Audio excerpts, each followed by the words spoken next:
자, 학생 여러분, 이제 크레이지 공업수학 들어갈 차례입니다. 여러분들이 이제 1강부터 들어갈 거는요, 첫 페이지입니다. 시판이고요.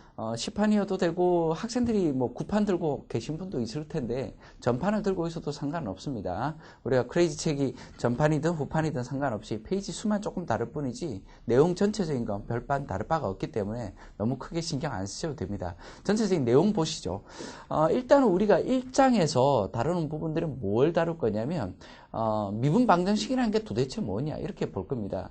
자, 1장부터 우리 책을 한번 뒤져볼까요? 1장부터 쭉 보시면 한 4장, 한 3장까지는 그냥 기본적인 우리가 미분 방정식 풀이법에 대해서 이야기를 하고 있고요.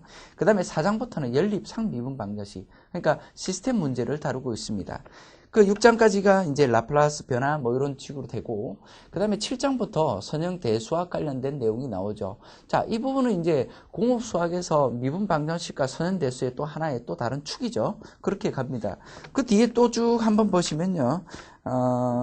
그 벡터 관련된 내용이 좀 나옵니다. 이 부분은 보통 대학 미적분화 파트 2 저 뒷부분에서 다루는 부분인데, 우리 여기 또 책에 또 표기가 되어 있습니다. 그리고 제일 한 10장 정도 가면 선적분이라고 있는데요. 이 부분이 이제 공학 수학에서 많이 쓰는 부분 중에 하나지만 보통 미적분학에서 다루는 부분이죠. 근데 보통 1학년 때 미적분학 관련돼서 그 뒷부분을 잘 안 배우기 때문에 크레이지 공업수학 책에서 또다시 한 번 더 언급하고 있는 것 같습니다.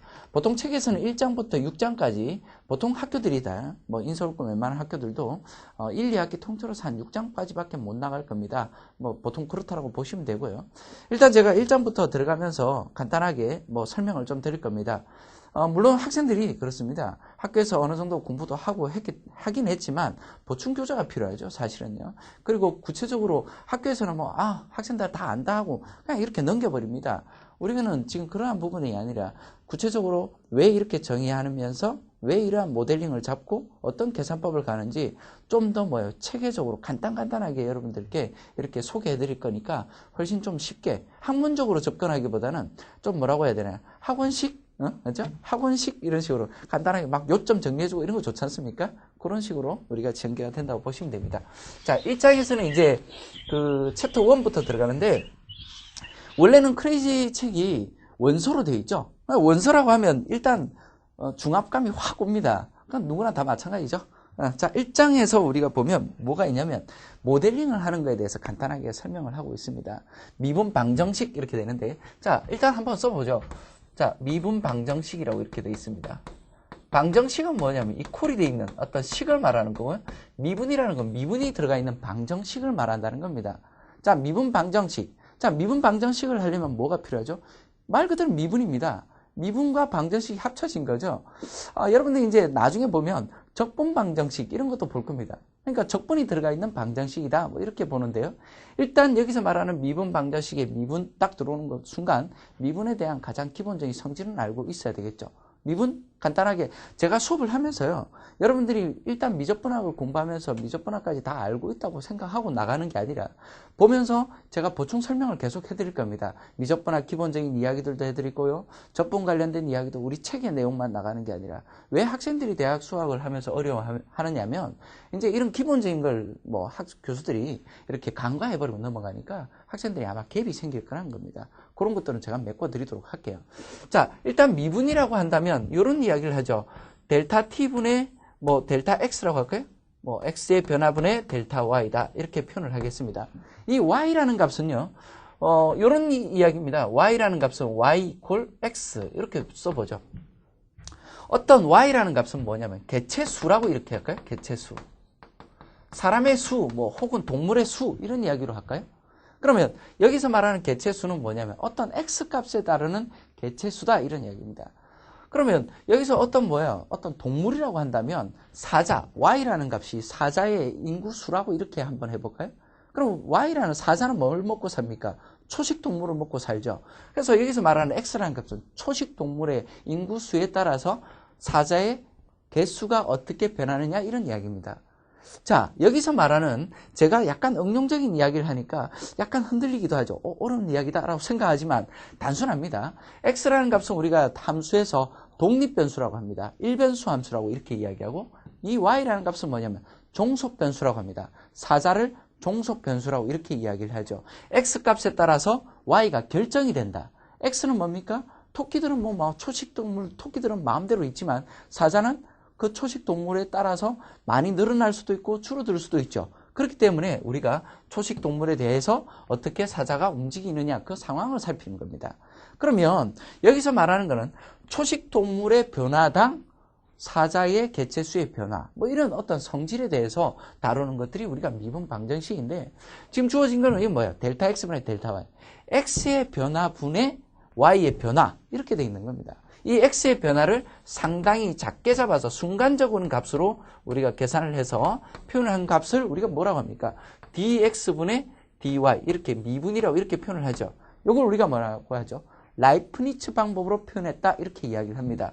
그 라이프니츠 방법으로 표현했다는 이야기는 뭐냐면 dx분의 d를 곱했다 이런 개념으로 이야기를 할 겁니다. 자, 뉴턴의 방법은 그냥 단순하게 이렇게 안 쓰고요. y에다가 1' 이렇게 해서 표현을 하죠. 자, 여기서 미분 방정식, 미분이 처음 들어오고 있습니다. 자, 일단 이렇게 한번 써보겠습니다. 한번 미분했다. 이 말은 무슨 말이죠? 개체수의 변화에 따르는, 뭐에 대한? 초식동물의 개체수 변화에 따르는 개체수의 변화가 얼마가 되겠느냐? 이런 이야기를 하는 거죠. 자, 이러한 변화를 우리가 따지는 데 있어서 여러 가지 어떤 값이 주어지는데 항상 일정하냐? 이렇게 쓰면 C를 상수라고 둘까요? 얘는 뭡니까? 항상 일정하다는 겁니다. 개체수가 어떻게 변한?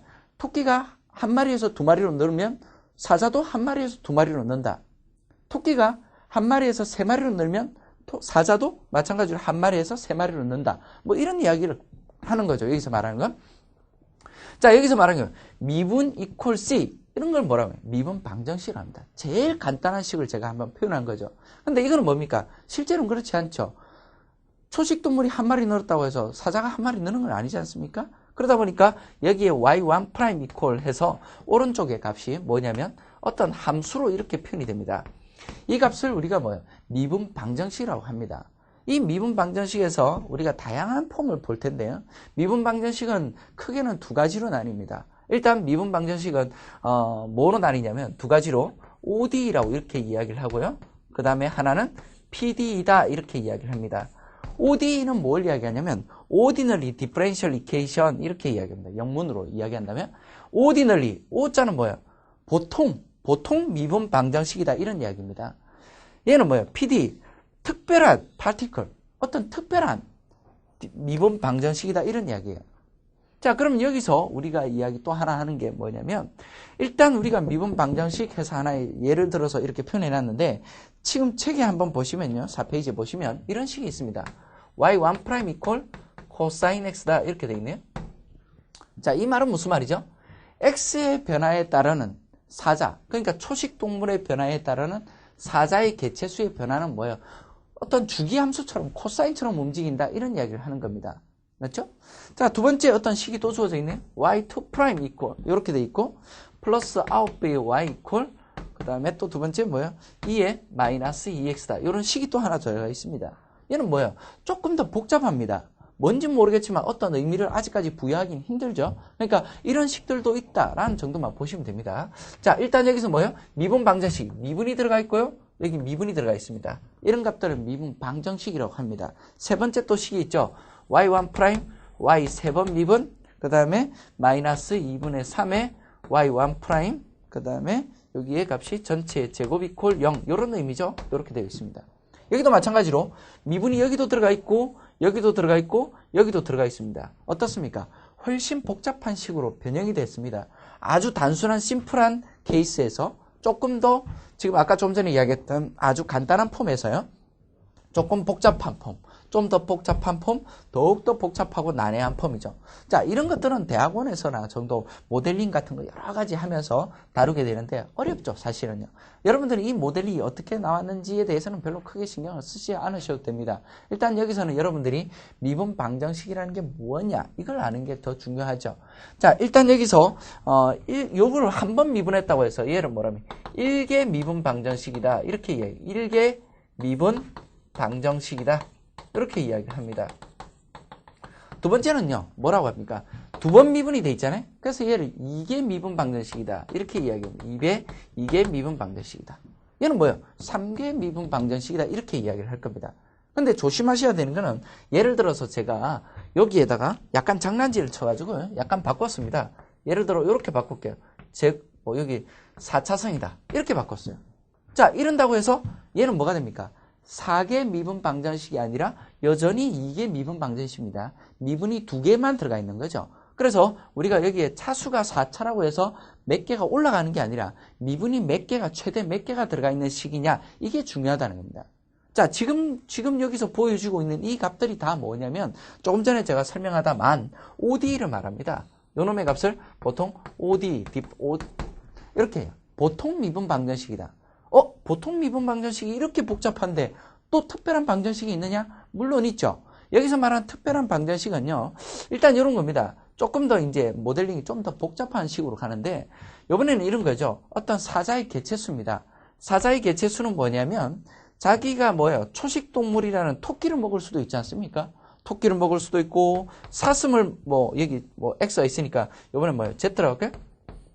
사슴이라고 할 수도 있죠. 얘를 이렇게 볼까요? 얘는 초식동물, 토끼. 그죠? 토끼. 얘는 뭐야? 사슴. 이렇게 봐. 토끼와 사슴을 동시에 잡아먹을 수 있잖아요. 토끼가 없으면 사슴 잡아먹고, 사슴이 없으면 토끼를 잡아먹고, 사슴과 토끼가 서로 경쟁하는 건 아니지 않습니까? 서로 일단 우리가 먹고 하는 관계니까. 그럼 지금 보시다시피 변수가 2개란 말입니다. 그래서 일단 이런 변수가 2개인 값에 대해서 우리가 따질 때, 그럼 이렇게 쓰지 말고요. 제가 이렇게 쓸게요. 그냥 x1, x2 이렇게 표현할게요. 이렇게 더 표현하기 좋죠. 2개의 변수다 이렇게 되겠죠. 그럼 2개의 변수가 되면 우리가 2변수, 조금 전에 이야기했던 첫 번째 했던 경우는 우리가 요 같은 경우 맞죠? 요 놈의 같은 경우는 뭐였습니까? 1변수 함수 하나에 대해서고, 지금 또 여기 다시 오셔서 보시면 얘는 뭐예요?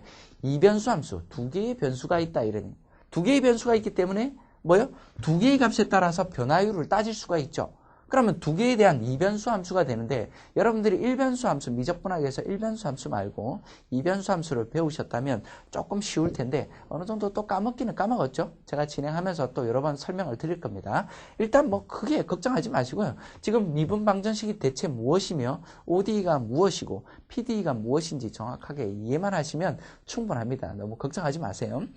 자, 토끼와 사슴이 있습니다. 그러면 뭐예요? y라는 값은 이 두 값에 따라서 움직이겠죠. 그래서 토끼의 값의 변화에 따르는 값에서 어떤 변화를 찾을 수 있고, y 사슴에 대한 변화를 또 찾을 수 있다. 이런 의미에서 우리가 변수가 2개가 되면 dt분의 d를 표현 안 하고, 여러분들이 보통 라운드라는 표현을 합니다. d라는 말과 똑같은데 얘는 뭘 이야기하냐면 다변수라는 걸 강조하는 거죠. 자, 다변수 x1에 대해서 y의 변화를 따질 수도 있고, 그 다음에 또 마찬가지로 뭡니까? y1에 그 다음에 x2에 대해서 또 변화를 따질 수 있다라고 해서 어떤 식이 나오는 거예요. 이런 비슷한 제가 간단하게 이렇게 식 쓸까요? 이런 식이 되면 여기 변수가 2개다. 이런 경우. 지금 우리 책에 또 하나 있죠? 지금 여기 주어져 있는 건 u라고 표현되어 있는데, 여기는 뭐냐면 라운드 x 제곱분의 라운드 제곱 u 이렇게 돼 있고, 더하기 라운드 y 제곱분의 라운드 제곱 u 이퀄 뭐라고 돼 있죠? 0이다 이렇게 돼 있습니다. 나중에 가면 아주 유명한 식으로 해서 얘들도 또 다루게 되는데요. 일단은 이 두 가지 식 보시면 둘 다 뭡니까? 라운드라는 값이 이렇게 라운드 이렇게 들어요. 라운드 이렇게 들어요. 지금 여기도 마찬가지로 뭡니까? 라운드가 하나가 들어가 있으면 1개 PD이다 이렇게. 그렇죠? 얘는 뭐예요? 2개 PD이다 이렇게 이야기를 합니다. 자, 그러면 PD라는 건 뭐예요? 특별한 식이라는 건 라운드가 들어가 있는 값을 말합니다. 우리가 이렇게 라이프니츠 방법으로는 라운드를 이렇게 표현을 하지만, 앞에서 했던 것처럼 똑같이 1개 미분 방정식에서도 dx분의 dy라는 값을 라이프니츠 방법으로 이렇게 표현하고, 똑같은 표현법으로 y와 1' 이렇게 표현한다는 것처럼, 여기서는 뭐예요? 라운드 x분의 라운드 y다 이렇게 표현한다면, 보통은 이렇게 표현을 안 하고 그때는 뭐예요? 뉴턴 방법으로 y의 x에 대해서 미분했다 해서 밑에다 이렇게 표현을 합니다. 그래서 여기서 보시다시피 이런 표현이 보인다라고 하면 ODE를 말하는 거고요. 이런 표현이 보인다 하면 뭐예요? PDE다 이러는 PD. 특별한 놈이죠. 이 PDE는 사실 상당히 다루기 힘들죠. 보통 학부 과정에서도 전공 과정 정도나 들어가야 여러분들이 공부를 하실 거기 때문에 일단 여러분들이 여기에 초점을 맞추는 것보다는 우리가 지금 1장부터 쭉 6장까지 가는 거는 뭐냐면 PD에다가 초점을 맞추는 게 아니고요. OD에다 초점을 맞춥니다. PD에 관련돼서는 뭐냐면 이 크레이지 책이 원서는 한 권으로 되어 있지만 한글은 상하로 나눠져 있거든요. PD에 관련돼서는 학원에서 거의 다 다루니까 그 부분 가서 이야기를 하면 되고 일단 우리가 OD 부분에서 모든 이제 이 관련된 문제들만 쭉 관심 있게 우리가 한번 살펴볼 거라는 겁니다. 지금까지 제가 설명드렸던 그런 모델에 대한 게 책 페이지 5페이지에 보시면요. 뭐 여러 가지 미분 방정식에 몇 가지 응용해가지고 뭐 이렇게 나와 있습니다. 보통 우리가 한 번 미분하면 물리학적인 의미에서 뭐라고 합니까? 속도라고 이렇게 이야기를 하고요. 두 번 미분하면 가속도 뭐 이런 이야기를 하는데 첫 번째 우리 책에서 그림 2번에서 보시면 낙하하는 돌 이렇게 돼 있어가지고 y2' equal g라고 이렇게 돼 있죠. 그러니까 이게 뭐냐면 위에서 건물 위에서 공을 떨어뜨렸을 때 어떤 얼마나 가속이 되느냐 그런 걸 어떤 실험한 그런 식이 나와죠. 그게 하나 나와 있고 그 다음에 쭉 뒤에 보시면 그 마지막에 그 토끼하고 여우가 보이는데 토끼가 쫓기고 있고 여우가 쫓아가고 있죠. 그걸 우리가 록타 볼테라 모델이라고 하는데 상당히 유명한 모델입니다. 아주 1970년도에 나왔던 모델일 정도인데 이 모델을 이용해서 여러 가지 모델의 어떤 확장되는 이런 어떤 그런 문제들도 많이 있습니다. 일단 우리 관심사는 넘어가 보죠. 자, 그러면 미분 방정식은 일단 OD와 PD로 나뉜다. 뭐 이렇게 해서 제가 이 부분 좀 지울게요.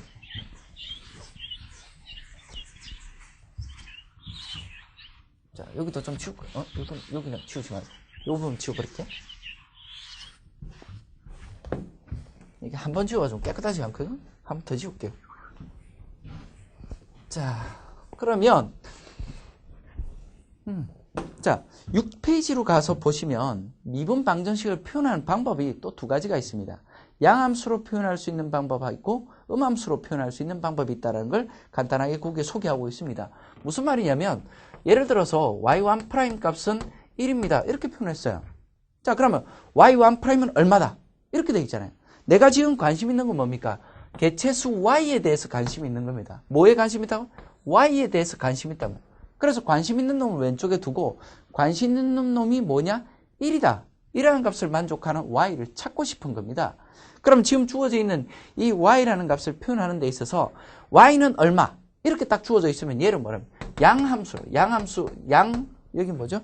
양 형태라고 했네? 양 형태. 이렇게 표현하면 영문으로 뭐예요? explicit 이렇게 되어 있습니다. explicit이라는 뭐예요? 확연하게, 정확하게 표현한다 이런 이야기를 하는 거죠. 근데 이렇게 주어져 있는 게 아니라 두 번째 이렇게 제가 표현을 하면 어때요? y1' 플러스 x를 1을 저쪽 왼쪽으로 넘겨서 1 equal 0 이렇게 표현했어요. 그러면 얘는 뭐예요? 왼쪽에 지금 값은 뭐예요? 관계식으로 이렇게 표현되어 있단 말이에요. y equal 얼마 이렇게 돼 있는 게 아니라 관계식 equal 얼마 이렇게 돼 있단 말이에요. 그러면 다시 우리가 내가 관심 있는 표현으로 표현해 주려면 1을 오른쪽으로 넘겨야 되는 불편함이 있죠. 이렇게 표현되어 있는 이걸 뭐랍니까? 형태다 이렇게 이야기를 합니다. 이게 뭐예요? explicit이 아니라 implicit이라고 합니다. 이게 뭐예요? 암시적이다. 우리가 확연하지 않다. 이런 이야기를 하는 겁니다.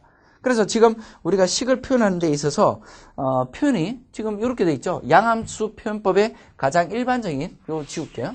여기도 지우고 가장 일반적인 폼으로 우리가 표현되어 있는 게 y1' 값은 f의 x, y다. 이렇게 표현한 겁니다. 자, 두 번째 값은 뭐냐면 여기에 이렇게 돼 있죠. f, x, y, y1' equal 0다. 이렇게 관계식으로 표현되어 있는 걸 말하죠. 자, 그러면 여기서 조금 전에 보시다시피 여기서 하나 보면 조금 복잡합니다. 갑자기 y라는 값이 들어오네요. 앞에서 지금까지 봤던 모델은 뭐예요? y1' equal cosine x 이렇게 돼 있는 x에 대해서만 움직인다. 이렇게 돼 있었는데 이번에는 뭐냐면 또 뒤에 y라는 값이 있네요. 근데 이 사자의 변화, 개체수의 변화라는 값은요. 꼭 이 토끼의 변화에 따라서만 가는 게 아니죠. 사실은. 뭡니까? 사자가 많으면요. 힘센 사자가 힘 약한 사자를 죽여버릴 수도 있습니다. 그렇기 때문에 사자끼리도 서로 경쟁을 하죠. 그래서 여기서 뭐예요? 또 하나의 사자라는 어떤 변수도 있다 이런 이야기입니다. 그러니까 좀 더 복잡한 모델에 대한 설명을 하고 있는 거죠. 아까 좀 전에 이야기했을 때 여기 y가 없을 때는 단순한 폼을 이야기하는 거고 y가 들어오면 자기들끼리도 또 경쟁하는 어떤 이런 모델에 어떤 좀 더 복잡한 모델로 간다 이런 이야기입니다. 그러니까 좀 더 일반적인 케이스를 지금 여기서 한번 소개하고 있는 겁니다. 그리고 이러한 모델에 대해서 우리가 1.3절에서 들어가서 이러한 것들에 대한 계산을 쭉 할 겁니다. 아직까지 걱정을 하지 마세요. 자, 그 다음에 그 밑에 보시면 해라는 게 있습니다. 지금 여기서는 첫 번째는 뭐예요? 첫 번째는 너무 더디죠? 해가 어떻고 미분 방정식이 어떻습니다. 제가 한참을 설명을 드리는데요. 일단은 이러한 개념들이 확고하게 딱 잡히고 나면 그 다음부터는 뭐예요? 방법만 쭉 알고 넘어가는 거니까 크게 신경 쓸 필요 없습니다. 해의 형태라고 한번 볼까요? 해의 형태. 해의 형태도 또 우리가 두 가지 방법으로 나뉘는데요. 일단 우리가 해라는 거는 일단 해의 형태를 떠나서 해란 무엇인가? 그죠? 해란 무엇인가? 이렇게 써볼까요? 해. 해는 뭐지? 물음표 이렇게 표현해 봤습니다. 해는 뭐냐? 지금 좀 전에 얘기했듯이 y1' 이퀄 1입니다. 단순한 거 한번 보죠. 얘 같은 경우는 어떻게 하면 돼요? 왼쪽을 오른쪽 왼쪽 적분해 버리면 되잖아요. 양쪽을 적분해 볼까요? 예, 적분합니다. 왼쪽 오른쪽 다 적분해 버리면 뭐가 됩니까? y라는 값은 x에 대해서 지금 여기서 미분인 x에 대한 미분이니까 얘 x에 대해서 x 플러스 c 이렇게 나오죠. 적분상수 c라는 게 나옵니다. 자, 그러면 여기서 아주 식이 간단하죠. 지금 한 번 미분 이퀄 1입니다. 이러면 y 이퀄 x 플러스 c라고. 결국 거꾸로 이야기하자면 지금 여기서 말하는 이 c는 일단 놔두고요. y 이퀄 x라는 값을 여기다가 대입을 하면 만족한다 이런 이야기죠. 맞죠? y를 한 번 미분하면 1이니까 1 이퀄 1이니까 만족한다는. 예를 들어서 이렇게 표현할까요? 좀 전에 했던 y 프라임 코사인 x 이렇게 되어 있습니다. 이놈의 해는 뭡니까? y 이퀄 뭘 미분하면 코사인이 됩니까? 사인이죠. 사인 x 이렇게 돼요. 물론 적분상수 c가 들어가긴 들어가지만요. 이렇게 됩니다. 자, 요놈의 값을 여기다 대입하면 만족합니다. 이걸 뭐라네? 해라는 겁니다. 해. 그죠? 그 이야기를 우리가 이야기하고 있습니다. 솔루션 이렇게 이야기하죠. 솔루션. 만족한다. 자, 일단 이놈이 미분 방정식의 해가 되려면 뭐가 돼야 되냐면 식을 만족해야 되기 때문에 반드시 미분이 가능해야 됩니다.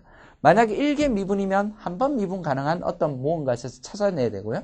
만약에 두 번 미분이 되어 있으면 두 번 미분 가능한 어떤 함수를 찾아내야 된다는 게 그런 것들이 좀 단점이겠죠. 뭐 n번 미분이다 이러면 n번 미분하면서 만족하는 어떤 식을 찾아야 된다. 그러니까 점점점 복잡해지는 꼴로 가는 겁니다. 일단은 뭐예요? 단순한 폼 하나짜리만 이렇게 보는 거죠.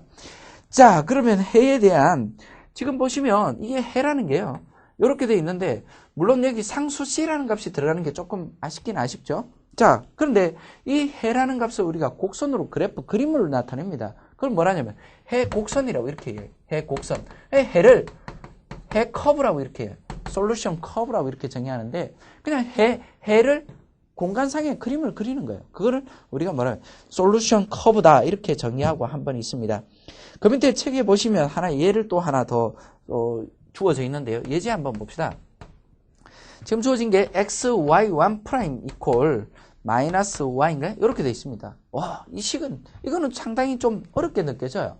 맞죠? 어떻게 왼쪽을 척분해가지고는 지금 어떤 값을 찾을 수가 없습니다. x를 나눈다 하더라도 오른쪽에 y가 있기 때문에 상당히 힘들고요. 아직까지 이 문제에 대한 풀이법은 여러분들이 알 필요가 없습니다. 뒤에 가서 설명을 드릴 거니까요. 그러면 여기서 말하는 건 뭐냐면 y라는 값은 지금 해가 뭐가 됩니까? x분의 c인가요? x분의 c 이렇게 되어 있습니다. 얘를 여기다 집어넣으면 만족한다는데 과연 만족하는지 확인해 볼까요? 자, y를 한번 미분합니다. 미분하면 이건 뭐예요? x분의 1은 미분하면 마이너스 x 제곱분의 1이죠. 마이너스 x 제곱분의 c 이렇게 될 겁니다. 자, 그럼 이 놈을 여기다 집어넣어 보죠. 자, 그러면 색을 바꿔서요. x 곱하기 y1'은 여기 뭐야? 마이너스 x 제곱분의 c 이렇게 되죠. 그럼 이퀄 마이너스 y라는 값은 뭐예요? 요 놈이 x분의 c가 됩니까? 맞죠? 여기 지금 보면 x라는 값과 여기 x제곱 하나 서로 되니까 마이너스 x분의 c, 마이너스 x분의 c라는 겁니다. 그래서 서로 만족한다 이런 이야기를 할 수가 있죠. 근데 한 가지 좀 조심해서 봐야 되는 게 분모에 요 놈이 x가 들어가 있기 때문에 토끼의 개체수가 빵이다. 예를 들어 0이다라고 하면 정의할 수가 없겠죠. 그래서 우리가 정의할 수 있는 방향에서도 또 이야기를 해야 됩니다. 자, 일단 이 값은 미분이 가능하니까 안에 들어가서 만족하니까 해가 됩니다. 또한 우리가 해가 되기 위해서는 정의역이 필요합니다. 뭐냐? x가 만약에 0이 돼버리면 y는 무한대로 치솟아 버리니까 우리가 정의할 수가 없죠. 그렇기 때문에 또 정의역도 어떻게 또 다뤄야 되느냐 이런 문제들도 유심히 보셔야 된다는 겁니다. 자, 그 다음에 그 밑에 보시면 해의 모임이라고 되어 있네. Family of Solution이라고 되어 있습니다. 해의 모임 이렇게 보죠. 해의 모임 뭐죠? The Family of Solution 해들의 가족이다. 뭐? 여기 지금 조금 전에 보셨다시피 해라는 게요. y 콜 x 혹은 y 콜 sin x 이것만 있는 게 아니지 않습니까? 뭐 있어요? 적분상수 c 적분상수 c라는 게 있습니다. 이 c 값은 매번 여러 번 다른 값들이 들어간단 말이에요. 이 값들 때문에 해가 아니라 뭐 1이 되면 x 플러스 1이 해가 되고 x 플러스 2, x 플러스 3 이런 것들이 다 모여서 하나의 해의 모임, 패밀리, 가족이 된다. 뭐 이런 이야기를 여기서 간단하게 소개하고 있는 거죠. 자, 그러면 7페이지에 보시면 그 y1' 이퀄 코사인 x에 대한 y 가족들의 모임을 이렇게 물결 무늬로 쭉 표현해놨죠? 맞죠? 그렇습니다. 자, 그 밑에 보면 또 한 가지 뭐 이런 게 있습니다. 멜서스인가요? 멜서스의 서스의 법칙이라고 할까요? 법칙 이렇게 한글로 써봅시다. 멜서스의 법칙. 이 멜서스의 법칙은 뭐냐면 초기의 미국 시장이 미국이 상당히 넓지 않습니까? 초기 개척 시대에 이 넓은 땅이 있단 말이에요. 이 넓은 땅에 사람들은 뭐 몇 명 없어요. 살아봤자 인디언 몇 명 있고요. 이렇게 있습니다. 자, 이 미국 인구가 앞으로 30년 뒤에 얼마만큼 증가할 거냐 이러한 그런 문제들을 다루는 게 멜서스의 모델입니다. 멜서스는 뭐냐면 이 사람이 생각한 게 그겁니다. 앞으로 미국 사람들이 30년 혹은 50년 뒤에 식량이 얼마 정도 있어야 먹고 살겠느냐 이런 문제가 되겠죠. 광활한 땅에 인구는 적어요. 인구는 어떻게 됩니까? 폭발적으로 늘어난다는 겁니다. 근데 만약에 땅이 적어요. 그럼 인구 그 밀도가 너무 높으니까 사람들이 증가해봤자 많이 못 증가하겠죠. 근데 얘 같은 경우는 뭐냐면 인구 땅은 엄청나게 넓고 인구는 적으니까 뭐 그냥 뿌린 대로 거둔다고 많이 높겠죠. 맞죠? 높은 만큼 그냥 애들은 생기는 겁니다. 특별히 병만 안 생긴다면요. 뭐 예전에 유럽에서 흑사병이나 이런 게 생기지 않는다면 그런다면 얘들은 무궁무진 막 생기는 거죠. 맞죠? 그래서 이 생기는 그 모델에 대한 설명을 한 게 이런 이야기를 합니다. y1' 이퀄 이렇게 표현하는데 첫 번째 인구의 개체수의 변화입니다. 미국인들의 개체수가 얼마만큼 변하느냐. 변수는 뭔지 모르겠어요. 일단 y는 yx라고 이렇게 단순화했을 때 어떤 x라는 값이 어떤 변수가 될 겁니다. 어떤 값에 대해서 y의 변화가 얼마가 되겠느냐 이런 걸 연구를 하는데 얘가 인구가 이제 처음에 있던 인구가 있을 거 아닙니까? 여기에 요만한 인구 한 100명 정도 있었다고 칩시다. 그 인구에 대해서 비례한다. 그 비례의 값을 얼마만큼 증가하느냐. 이런 이야기예요. 자, 첫 번째 인구가 적으면 적을수록 첫 스타트가 작으면 그만큼 증가하는 양도 적을 거고요. 양이 처음에 좀 많으면 좀 증가량이 커질 겁니다. 그러니까 비율이라는 값은 원래 있던 사람의 비율에 서로 비례한다라는 개념이에요. 비례의 상수 K라는 값을 이렇게 적는다면. 그러면 이 K라는 값이 0보다 클 수도 있고 0보다 작을 수도 있다는 겁니다. 만약에 0보다 크게 되면 K가 0보다 크면 그럼 점차 초기에 인구 수가 있다 한다면 K 값이 양수면 점차 시간이 지나면 점차 커진다 이런 이야기죠. 근데 K가 만약에 음수라고 한다면 얘는 뭡니까? 점차 감소해 나간다. 어떤 미국 인구가 점차 감소해 나간다. 이런 이야기를 하는 겁니다. 그래서 이 K 값이 양수냐 음수냐에 따라서 또 하나의 값이 달라지겠죠. 그래서 요놈의 해를 구해보면 이렇게 됩니다. 이건 치울게요. y라는 값은요. 2의 k의 x인가요? 이렇게 c 이렇게 표현해 볼게요. 자, 요놈의 식을 여기다가 집어넣으면 만족합니다. 만족하는지 간단하게 확인해 볼까요? 여기 좀 살짝 지울게요. 자, y를 한번 미분하면 얼마입니까? 상수가 k의 c의 2의 kx인가요? 이렇게 되죠? 이렇게 됩니다. 그러면 여기다 지금 k 오른쪽에 k고 y라는 값은 뭐예요? c 이퀄 2의 kx 이래 되니까 이게 y지 않습니까? 만족하네요. 그러니까 요놈이 해가 된다는 걸 알 수 있습니다. 자, 여기 해를 자세히 보시면요. k 값이 만약에 0보다 크게 되면 결국 미국인들의 개체수는 어떻게 증가한다? 지수적으로 폭발적으로 증가한다. 이런 이야기를 하고 있죠. 그러면 미국인들이 어떻게 폭발적으로 증가한다. 이 K의 값에 따라서 물론 달라지겠지만 폭발적으로 증가합니다라는 걸 소개하고 있는 거죠. 그래서 이 멜서스 법칙이라는 게 상당히 유명한 어떤 모델 중에 하나입니다. 근데 이게 지금 현재는 안 통하겠죠. 왜? 인구가 지금 많지 않습니까? 그리고 여러 가지 요인들이 있기 때문에 저거 하나만 가지고는 우리가 이야기를 할 수가 없습니다. 그러니까 고전 모델이라고 이렇게 보시면 됩니다. 자, 그 다음에 8페이지로 가시면 이번에는 해에 대한 또 설명이 또 한 가지 있는데요. 여기 지금 주어져 있는 그냥 그대로 한번 써봅시다. 자, 해라는 값이 지금까지 온 게 잘 보십시오. 미분 방정, 지금 다시 왼쪽으로 갑니다. 미분 방정식에 대해서 정의를 했죠. 맞죠? 미분 방정식은 크게는 두 가지로 뭐로 나뉜다 했습니까? ODE와 PDE로 나뉜다. 그 다음에 해를 표현하는 방법에 있어서는 양형태와 음형태가 있다. 그렇죠?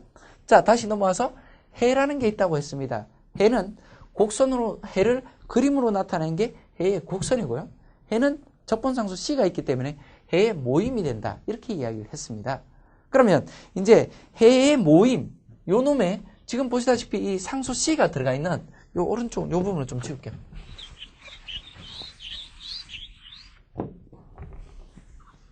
자, 이렇게 지우고요. 자, 여기 지금 주어져 있네. 이렇게 어떤 상수 C라는 값이 들어가 있음으로 해서 해가 하나가 아닙니다. 이런 해를 뭐라 하냐면 일반해다. 이렇게 해요. 일반해.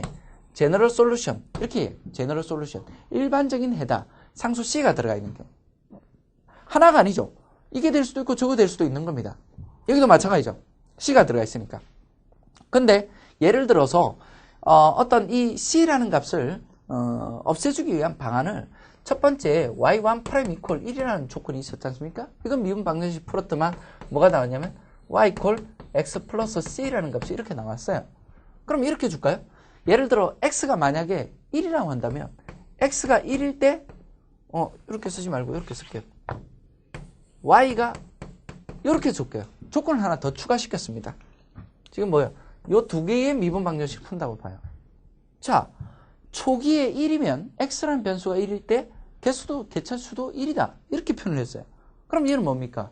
여기다 요놈의 식을 여기다 쏙 집어넣게 되면 1 집어넣어서 땅 없으니까 c는 뭐예요? 0이 나오죠. 따라서 뭡니까? y는 x다. 이렇게 하나의 값으로 나옵니다. 요번엔 뭐죠? 해의 모임으로 나오는 게 아니라 단 하나의 값으로 나오죠. 이런 값을 우리가 뭐라 하냐면 일반해가 아니라 특수해, particle solution이라고 이렇게 이야기를 합니다. 자, 그러면 일반에는 지금 뭐야? 그냥 미분 방정식을 풀었을 때 나오는 요놈을 뭐라 하냐? 일반식이라고 하고, 두 번째 특수해라는 값은 뭘 이야기하냐면 지금 주어져 있는 조건을 이용해서 이 적분상수 C를 없애준 놈을 특수해다라고 이렇게 이야기를 하는 겁니다. 우리는 앞으로 일반해에도 관심을 많이 갖겠지만 구체적인 어떤 특별한 딱 하나의 해에 관심이 있기 때문에 그걸 우리가 뭐야? 특수해에 대해서 관심을 많이 가질 겁니다. 이제 그러한 이야기들이 또 막 전개가 되겠죠. 자, 그러면 그 밑에 보시면 또 이런 얘기예요. 초기값 문제다 이렇게 되어 있습니다. Initial value problem. 자, 조금 전에 갔던 예제를 가지고 그대로 또 한 번 더 이야기합시다. 여기서 이야기하는 건 뭡니까? 초기에 X라는 놈이 개체수가 한 마리가 있다면 Y의 개체수도 한 마리다. 맞죠? 토끼가 한 마리 있으면 사자도 한 마리 있으니까 서로 뭐 상대할 거 아닙니까? 맞죠? 쫓기고 쫓기다 토끼가 뭐 새끼를 낳아가지고 또 두 마리, 세 마리 번식하면 토끼, 사자가 한 마리 잡아먹으면 또 번식하고 이렇게 갈 거 아닙니까? 그래서 처음에 지금 주어져 있는 건 뭐예요? 토끼 한 마리당 사자 한 마리, 뭐 토끼 두 마리당 사자 한 마리, 뭐 이렇게 볼 수 있지만 이런 조건은 뭐라 하면 초기의 값이 얼마가 첫 출발 스타트가 뭐였느냐 이겁니다. 그걸 우리가 뭐예요? 초기치 조건이다 이런 얘기. 그래서 초기치가 들어가 있는 미분 방정식을 초기치 문제라고 이렇게 해요. 초기치 문제. Initial value problem이라고 하죠. 영문으로. Initial value problem. 영문으로 한번 써볼까요? Initial value problem. problem 이렇게 이야기를 합니다. 학생들이 이제 영문에 또 이렇게 적응이 되어 있는 분도 있고 영어 책을 또 갖고 있는 분도 있기 때문에 제가 영문 어떤 표기법하고 한글 표기법 같이 이렇게 병행하면서 수업을 해드립니다. 자, 일단 주어져 있는 게 가장 일반적인 폼으로 일단 여기서 소개를 하고 있습니다. 자, 이 부분은 지우고요. 여기 지울게요.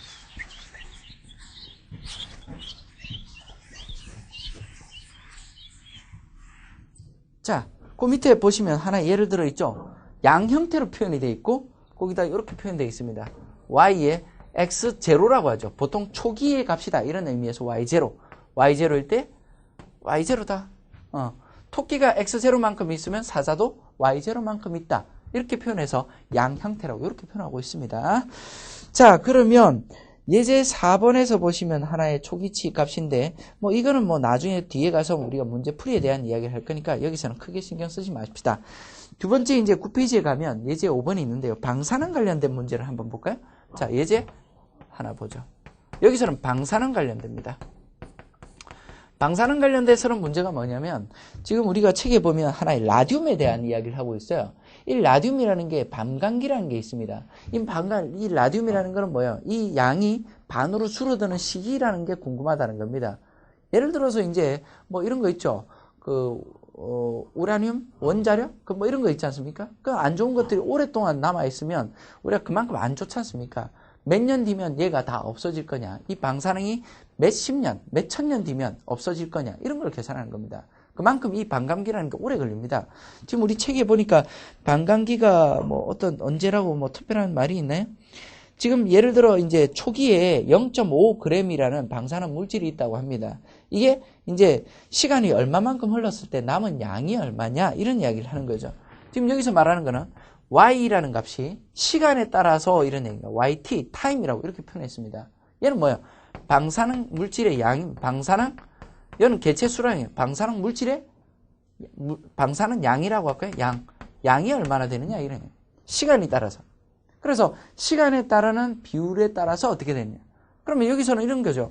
시간에 대해서 미분이다. 이런 이야기입니다. 다시 한 번 더 표현한다면 dt분의 dy라고 이렇게 표현할까요? 그렇죠? 이렇게 표현되어 있어요. 시간에 따라서 방사능의 양은 얼마나 변하느냐라고 해서 값을 계산한 식이 뭐냐면 방사능의 값은 점차 주는 거 아닙니까? 조금 전에 제가 미국 개척 관련돼서 멜서스 관련된 이야기를 할 때는 인구가 점차 증가하는 거니까 K가 0보다 크다고 했지만 여기서는 방사능의 양은 점차 시간이 지나면서 감소해 나가기 때문에 여기서 말하는 K라는 값은 음수 값이 나오기 때문에 그냥 여기다 마이너스를 갖다 붙여놨습니다. 그리고 여기다가 K 양 0보다 크다 이렇게 표현하기 위해서요. 그래서 일단 마이너스라는 걸 강조하기 위해서 마이너스 K 이렇게 표현했습니다. 그러면 마이너스 KY라고 되어 있고 지금 우리가 아직까지 모르는 변수는 뭐예요? 방사능 이 K 값을 아직 모릅니다. K는 몰라요. 물질에 따라서 다르겠죠. 방사능도 뭐 종류가 뭐 여러 가지가 있겠죠.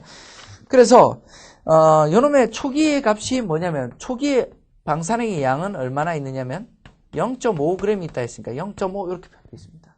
이 두 개의 식을 만족하는 해를 찾는다 뭐 이런 이야기를 하는 거죠. 자, 그러면 얘의 값을 찾기 위해서 우리가 수학적인 모델링을 일반직을 찾는 거는 아직까지 소개하지 않습니다. 이거에 관련돼서 우리가 해법을 찾는 거는 뒤에 가서 이야기할 거고요. 일단 해라는 값을 한번 표현하면 여기서 말하는 해라는 건 뭐예요? 일반 해라는 겁니다. 일반 해. 일반 해는 뭐예요?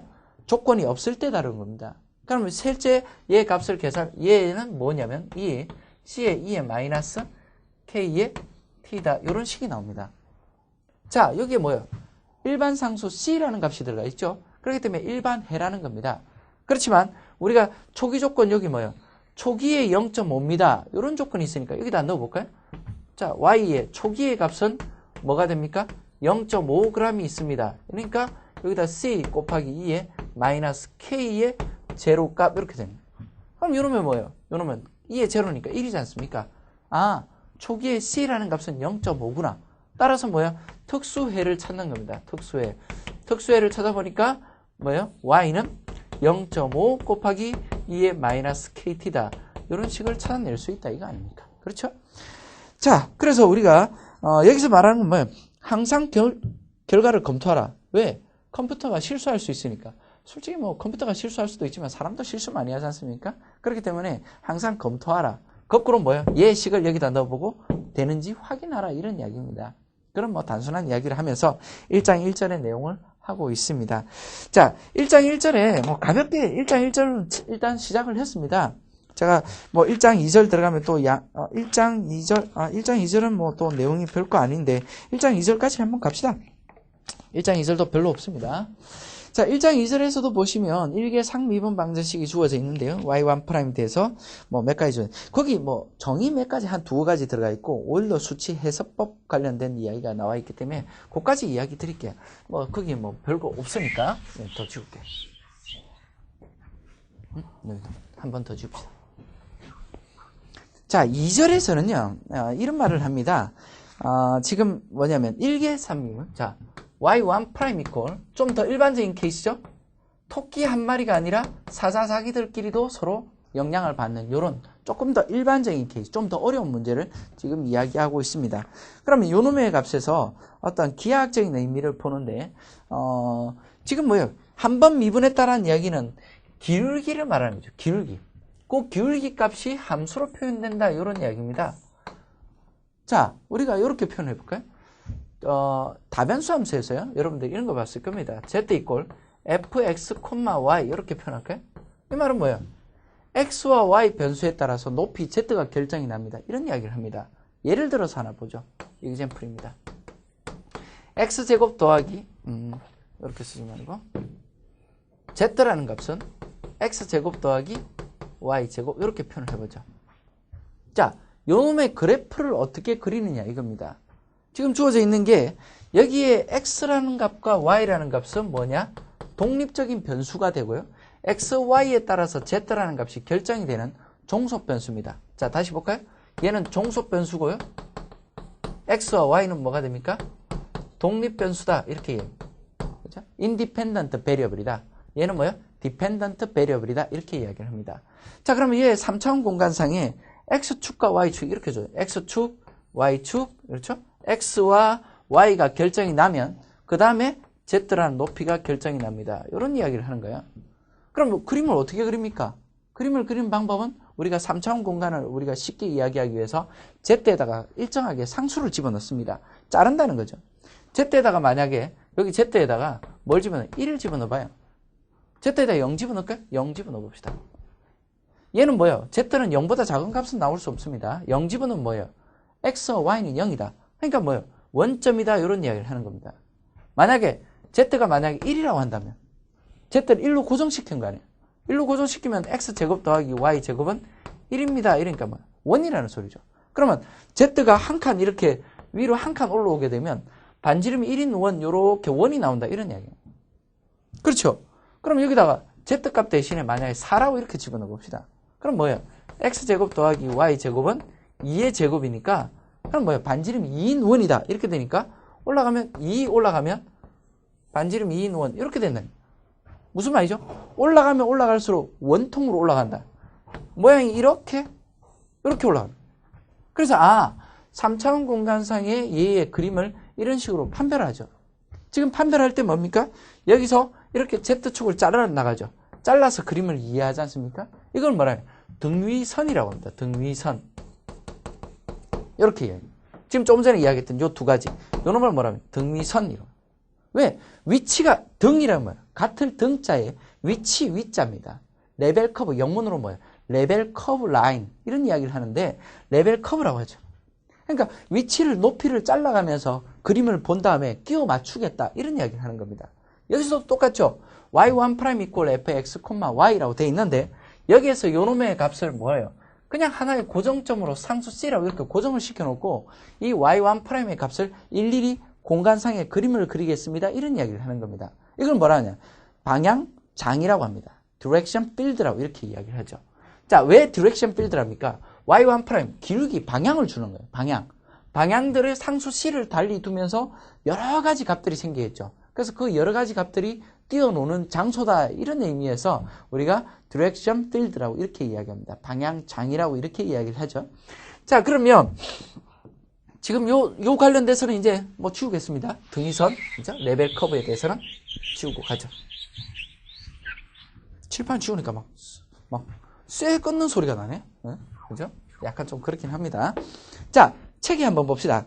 하나의 예를 들어서 이렇게 돼요. y1' 이퀄 지금 주어진 게 y 플러스 x 이렇게 되어져 있어요. 이렇게. 자, 이래서 이렇게 x축, y축 그림이 주어져 있습니다. 자, 여기다가 뭔가 그림이 그려져 있죠? 이 그림이 뭘까? 맞죠? 그림이 뭘까? 일단 여기서 말하는 게 뭐 예를 들어 제가 이렇게 아까 이야기했던 C를 제가 1로 잡아볼게요. 1 이렇게 1로 잡으면 여기에 1을 만족하는 X와 Y가 뭐예요? 자, 지금 여기서 1이라는 값은 뭐예요? 기울기가 1이 됩니다. 이런 얘기입니다. 어디 점에서? X 플러스 Y가 1이 되는 점. 그러면 예를 들어 이런 점들이 되죠. 0,1 그죠? 그 다음에 1,0 그 다음에 또 뭡니까? 여기다 X에다가 뭐 여기다 뭐 집어넣을까요? X에다가 마이너스 2 넣고 마이너스 1 넣을까요? 마이너스 1,2 이렇게 쓰면 되네. 요런 한 세 가지만 한번 봅시다. 그럼 여기서 뭐예요? 이 말은 0,1이라는 점에서도 기울기가 1이라는 소리예요. 1,0에서도 기울기가 1이라는 소리예요. 마이너스 1,2에서도 기울기가 1이라는 소리입니다. 자, 그러면 0,1이니까 어디입니까? 0,1 요죠. 그죠? 여기에서의 기울기가 뭐예요? 기울기가 1이니까 한 이쯤 기울어진다. 이런 이야기예요. 1,0 어디입니까? 여기 1,0이니까 여기인가요? 맞죠? 여기서도 기울기가 똑같습니다. 이렇게 갑니다. 자, 마이너스 1,2 마이너스 1,2니까 요점입니까? 요점에서도 기울기가 똑같이 이렇게 간다. 자, 책의 그림을 잘 보십시오. 그 라인을 쭉 한번 거기 뭐 조그맣게 되어 있지만 그 라인을 다 보는 거예요. 그럼 여기다가 또 뭐예요? 이번에는 1일 때 얘를 뭐 C를 2, 3, 4 바꿔가면서 여기다 그래프를 크롬부터 그래픽으로 다 그리는 겁니다. 그렇게 그리게 되면 해의 모양이 대략 나온다는 거예요. 지금 굵은 손으로 표현되어 있는 게 그게 해의 모양이라는 거예요. 그죠?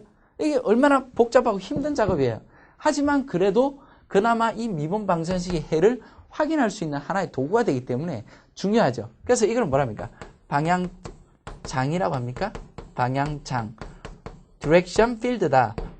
방향을 주는 어떤 놈들이 이렇게 벡터로 띄워놓는다. 이런 의미에서 방향 direction 뭐 이런 이야기를 하고 있습니다.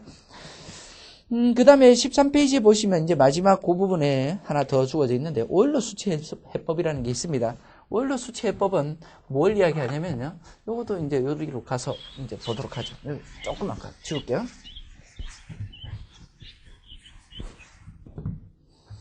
자, 일단 우리가 지금 관심 있는 부분은 뭐냐면 요런 겁니다. y1 프라임 이퀄 f의 x, y 이렇게 주어져 있어요. 이렇게, 그죠? 여기서 출발해서요. 자, 오일러식이라고 한다면 일단 우리가 그림을 저놈의 그림이 일단 해를 구해보니까 이런 그림이 되더라고요. 이거는 뭐야? 지금 초기의 조건이 여기 있습니다. x0라는 값에서 y0 초기에는 여기서부터 출발한다는 거예요. 자, 여기서 출발해서요. 실제 해를 그림을 그려보니까 이렇게 되더라고요. 이게 뭐예요? y equal y를 y equal y 해 곡선 이렇게 표현할까요? 이렇게 해 곡선입니다. 자, 그러면 이제 우리가 해 곡선을 통해서요. 여기에 요런 점들, 요런 놈들을 알고 싶은 거예요. 지금 초기의 값은 알지 않습니까? 초기의 x0, y0는 일단 알고 있는 값이에요. 주어져 있는 값이에요. 그죠? 여기다가 조건 주어진 게 y의 x0의 값은 y0다. 이렇게 초기치 문제가 주어져 있는 겁니다. 이 초기치 문제를 가지고 내가 해를 구해서 그림을 그리면 제일 좋겠지만 일단 컴퓨터식으로 어떻게 찾아내고 싶은 거예요. 비슷한 값이라도, 비스무리한 값이라도 찾겠다는 겁니다. 그 값을 어떻게 찾느냐 이런 이야기죠. 그래서 초기 조건에 오일러라는 사람이 뭐 유명한 사람인데 이 사람의 어떤 초기의 값은 뭐예요? 초기에 x0라는 값이 하나 주어지면 그 다음에 두 번째 x1이라는 값을 어떻게 카운팅을 하느냐면 이렇게 주어져 있죠. 지금 x1이라는 건 x0에다가 플러스 h만큼을 증가시켜야 돼요. 뭐예요? 여기서 h만큼을 이렇게 여기가 뭐예요? 뭐 여기를 조금 더 띄울까요? 뭐 요쯤 할게요. 자, x0 플러스 h 이렇게 표현했습니다. h만큼 증분했다는 거예요. 그죠? 그랬을 때 요때에 해당하는 어떤 요 빨간색 요 라인을 찾고 싶어요. 근데 그게 찾기가 쉽습니까? 안 되죠. 맞죠? 그래서 일단 우리가 x1은 x0 플러스 h라고 이렇게 해봤습니다. h를 작게 잡으면 작게 잡을수록 이러한 점들을 더 잡아나겠다. 뭐 이런 이야기를 하는 거고요. h가 좀 크면 이 간격을 크게 잡아나가는 거 아닙니까? 자, 그러면 여기서 우리가 해의 산출을 어떻게 하는지 표현해보죠. 높이는 어떻게 잡고 있습니까? y1. 첫 번째 높이. 지금 요 놈을 찾고 싶은데 요 놈이 y1이에요. 두 번째 찾는 거. x0에서 y1. 요 놈이 뭡니까? x1에서의 y1 이 값을 찾아야 되는데 실제로 이 빨간색 라인 위에 있는 저놈을 잡을 수는 없고요. 어떻게 카운팅을 해서 잡을 거냐면 이렇게 표현하고 있습니다. y0 플러스 그 다음에 h의 fx0, y0 이렇게 돼 있는데 얘가 의미하는 바가 뭐냐면 자 그러면 여기서 보시면 얘가 의미하고 있는 바는 요놈이 뭐예요? 자 h라는 값은 증가할 때 h 값을 말하고 초기의 y0는 y0입니다. 그러면 요 놈의 값은 뭐 이야기하느냐? 지금 얘가 사실 뭐예요? 요 식에서 보면 x에다가 0, y에다 0를 집어넣었어요. y1 프라임 값이 이렇게 이야기하죠. 자, y1 프라임 x0인가요? 이렇게 됩니다. 그럼 지금 이 말은 뭐냐면 요 놈의 값은 얘를 의미하는데 y0점에서의 기울기를 이용해서 h만큼을 곱하고요. y0만큼을 이동시켜서 우리가 문제를 풀겠다. 이런 이야기를 하는 거죠. 자, y0라는 값은 지금 그럼 y1이라는 값은 카운팅을 어떻게 잡겠다는 소리예요? 색깔 이렇게 볼까요? 자, 여기서 요 놈에서의 기울기가 생길 겁니다. 기울기가 어떻게 돼요? 이렇게 어떤 기울기가 생긴다는 거예요. 이 기울기에다가 맞죠? x0점에서의 곡선의 기울기를 통해 가지고 곱하기 h니까 곱하니까 얘 h가 만약에 1보다 크면 얘가 기울기가 좀 더 급박해질 거고 h가 1보다 작으면 좀 더 밑으로 내려갈 겁니다. 그러니까 h를 어떻게 잡느냐에 따라서 이 찾는 방향도 또 달라지겠죠. 일단 우리가 h가 0보다 크다고 한다면 기울기를 좀 더 급박하게 올려서 좀 더 여기 빨간색 라인에 더 가깝게 갈 수가 있습니다. 그렇죠? h가 1보다 크다고 하면 더욱더 기울기에다가 곱하기 1보다 큰 값을 곱하니까 더 위로 기울어지겠죠. 만약에 그러면 예를 들어서 이렇게 기울어진다고 봐요. h가 1보다 크다고 한다면 거기다 뭐예요? y0 값을 더합니다. 그러니까 자 그러면 y0 값에 더하기 이 기울기만큼 하니까 지금 요쯤 되니까요. 지금 여기서 y1이라는 값은 뭡니까? 이 빨간색 위에 있는 흰색 점을 찾아야 되는데 그 점이 아니라 바로 밑에 있는 점을 찾아내는 거죠. 하지만 어떻게든 좀 더 가까운 식을 찾아낸 겁니다. 이런 식을 우리가 뭐냐면 오일러 방법이라고 이렇게 이야기를 합니다. 또 마찬가지로 이렇게 찾죠. 그 다음 또 한 번 더 진행하는 거야. 또 갈 때 또 뭡니까? y1 값을 기준으로 해서요. h의 f의 뭐 x1, y1 이렇게 돼 있고 요거는 뭡니까? 한 칸 더 간 놈에 대한 또 기울기인가요? 이게? 요놈 뭐예요? 얘는 y1 프라임의 x1에서의 값. 조금 전에 찾은 요놈이죠. 맞죠? 요놈에서의 값을 가지고 또 기울기를 이용하고 이렇게 찾아나가겠다는 게 지금 여기서 말하는 오일러 수칙 해석법입니다. 자, 그러니까 이 갭은 생기는 거죠. 맞죠? 요 높이의 갭은 생기는 거니까 그건 어쩔 수가 없습니다만 그래도 비슷하게 해를 찾는다라는 의미가 주어져 있습니다. 14페이지에 보면 오일러 방식을 이용해서 그림이 좀 그려져 있습니다. 그렇죠? 그래서 이렇게 값을 찾아내는데 사실은 뭐 이 부분은 크게 중요하지는 않습니다. 여러분들이 이제 관심 갖고 봐야 되는 부분은 이제 1.3절부터라고 보시면 됩니다. 우리가 다음 강의에서 1.3절에서 관련된 문제, 좀 더 복잡한 문제를 어떻게 푸는지 그런 이야기들을 한번 하도록 하죠. 수고하셨습니다.